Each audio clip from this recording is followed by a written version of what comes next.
Medyo gloomy yung panahon ngayon, hindi ganun kaganda. At mukhang uulan pa. Tama-tama, babalik na ako sa bahay dahil oras na para magluto ng almusal. Parang gusto kong kumain ng omelette ngayon. Pero alam nyo, hindi ako gagawa ng basta-basta omelette. Gagawa ako ng isang omelette na isang beses ko palang nasubukan dati at nagustuhan ko. Gamit ang okra. Ang tawag dito ay tortang okra. At ayan, nag-uumpisa ng umulan kaya tatakbo na ako. Baka mabasa pa at dadami ako nito.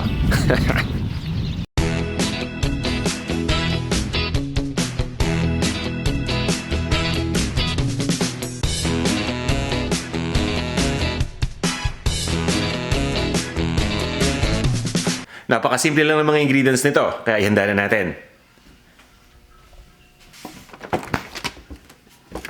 Kunin na natin dito yung okra. Alam ko may okra pa ako natira eh. Dahil nagluto ako ng sinigang ito. So itong okra, bago masira yung okra, iluto na natin. At meron akong technique na ipapakita sa inyo mamaya kung paano maiwasan yung slime nito. So yun yung okra natin, kailangan din natin dito ng itlog. Dito. At kukuha din ako ng sibuyas. Ilan yung kailangan natin?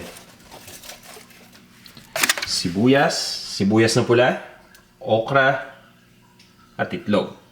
O diba? Simpleng-simple lang. Siyempre, gagamit tayo dito ng asin, tsaka ng mantika, yun lang.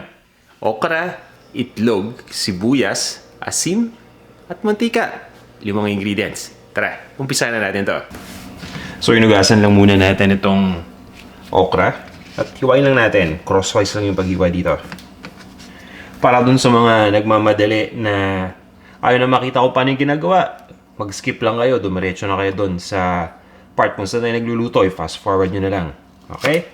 So, inihiwa ko lang to. Gusto ko lang ipakita sa inyo, lalong-lalo na sa mga beginners, kung paano gawin ito. Itong okra ay napaka-slimy. Kaya, kailangan natin itong lutuin in a way na mawawala yung slime nito. Tapos iwain lang natin yung sibuyas ngayon. Na-chop natin, pero hindi natin siya. Pwede natin siya i-mince, pero hindi naman kailangan na mince talaga. Basta maliliit lang, okay na.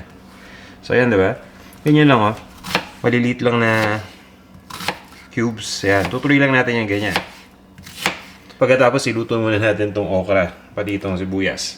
Tapos, i-prepare natin yung itlog mamaya. So, umpisa na natin lutuin muna yung okra. Hindi pa natin gagawin yung omelette. Ipe-prepare muna natin yung okra nang sa ganun ay mawala yung pagka-slime nito. So, gagawin natin dyan, papainitin muna natin itong pan. Lalagyan lang natin ng mantika. Pwede kayong gumamit ng mantika na regular. So, swirl lang natin. Tapos, ikakalat lang natin dito. O pwede tayong gumamit dito ng cooking oil spray. Katulad nito. So, mainit na itong pan. Nakikita ninyo, umuusok na. Lagyan na natin kagad itong okra. Ang gagawin natin dito ay lulutuin natin mabuti yung bawat side ng okra. Ayan, ready na yung okra natin. Hindi na ito masyadong slimy. Ngayon, iluto naman natin yung sibuyas. Ayan, regular na mantika naman yung gagamitin ko ngayon dito sa sibuyas. Mas gusto ko kasi yung luto na yung sibuyas bago gawing omelette. Kasi di ba kapag nagluluto tayo ng omelette, mabilisan lang. So, mas maganda yung sibuyas, lutong-luto na nung sa ganun, malasa na to.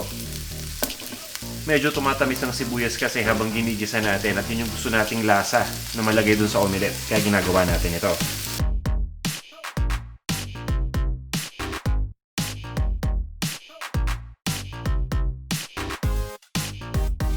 Ngayon, ihanda lang natin itong itlog.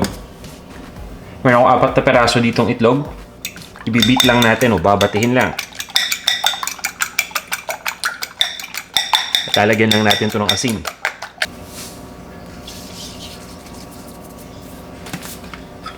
Pagkatapos ihalo na natin dito yung sibuyas, pati na rin yung okra. So napalamig na natin itong sibuyas, no? O hindi talaga napalamig, but rather hindi na siya mainit. Kasi kapag mainit tong sibuyas na ilalagay natin, maluluto yung itlog. Kaya, ayan, pinapatanggal muna natin yung init. Tapos ito yung okra.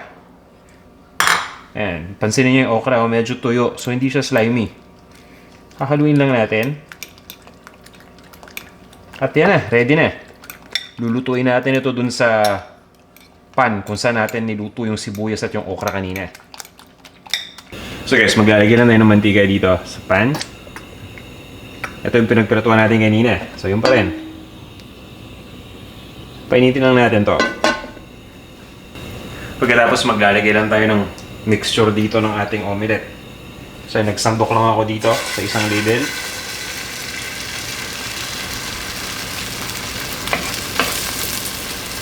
So konti lang yung kukunin natin na may itlog para hindi kagad kumalat. Yan yung sekreto dyan. Pagkatapos lalagyan na lang natin mamaya paunti-unti kung kailangan.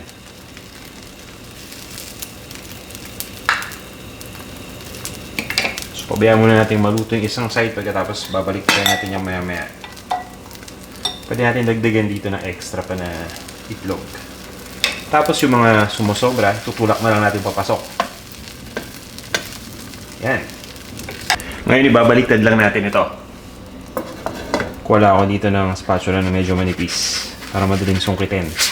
Kaya kapag maliit yung nilagay natin ng mixture, mas maganda kasi mas madaling i-handle, di ba? So yan. Baliktad agad.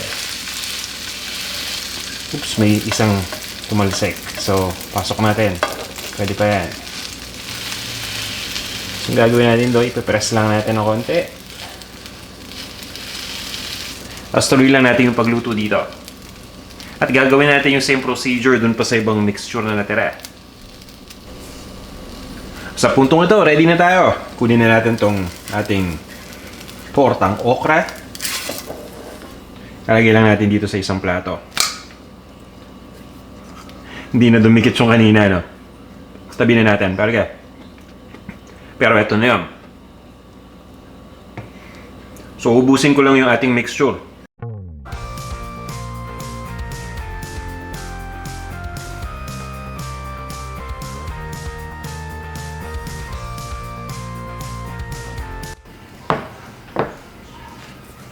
Ready na tong ating tortang okra.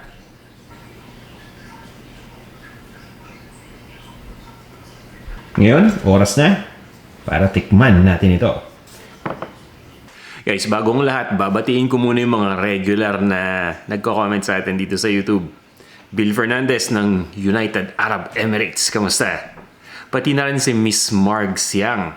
I think nasa Taiwan siya. Kamusta po? Maraming salamat sa lagi ninyong pag-comment. Uhukain ko pa yung mga comments, ano. Napakarami ninyo nagko-comment. Iisa-isahin ko kayo sa mga susunod pang video. Kaya, ayun, stay tuned lang kayo. Ayun, tikman na natin to. Ito na yung ating okra na torta o tortang okra.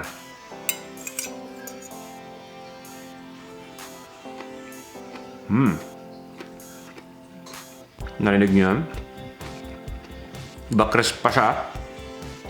Masarap yung lasa. Simple na nilagay natin ng seasoning. Asin lang, di ba? Pero nalalasahan ko yung okra. Nilalabas ng asin yung lasa ng okra. Pagkatapos yung kanyang pagka-slimy, talagang nabawasan. Masasabi mo na malaking tulong yung ginawa natin na pagluto dun sa okra bago natin siya itinorta. So, yon. Nag-work talaga yon. Hindi ko masasabi na nawala yung pagka-slime, pero malaki na bawas. Siguro at least mga 50%. Kaya para sa inyo ng mga, ayaw kumain ng okra kasi nga slimy to. Well, tingnan nyo. Wala naman kayo makikita na slime dito, diba? So, panalo. Ngayon, pwede natin itong lagyan ng ketchup o ng kung anumang condiment ang gusto ninyo kapag kumakain kayo ng torta. magkita-kita tayo sa ating susunod na video. Pero bago ang lahat, kung nagustuhan nyo itong video na to, sana i-like ninyo. At kung hindi pa kayo nagsasubscribe, subscribe naman kayo sa ating Panlasang Pinoy YouTube channel. Kunti na lang. Nasa 1 million subscribers na tayo. Guys, kita-kita ulit tayo sa susunod. Hanggang sa muli.